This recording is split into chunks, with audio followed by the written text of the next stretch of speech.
दीवाना, मिला ले चाहे दिल को, हुआ है दिल लगाना।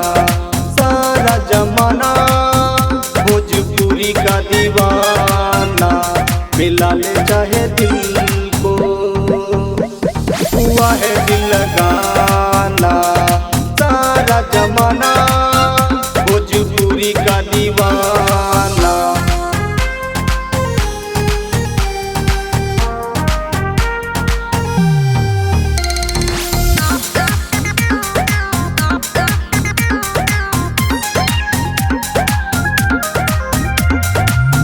चाहिए थोड़ा प्यार चाहिए दोस्तों, आपका साथ चाहिए, प्यार चाहिए। जाने मन कुल बदन, जाने मन कुल बदन, मन ले मेरी बात। चाहिए थोड़ा प्यार चाहिए। सारा जमाना भोजपुरी का दीवाना, मिला ले चाहे दिल को, हुआ है दिल लगाना। सारा जमाना भोजपुरी का दीवाना।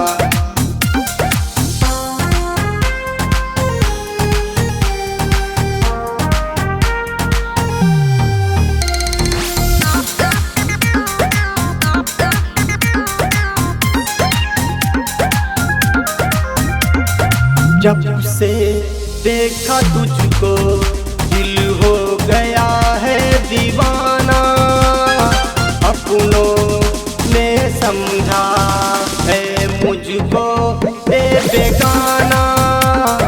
जब से देखा तुझको दिल हो गया है दीवाना, अपनों ने समझे है मुझको बेगाना।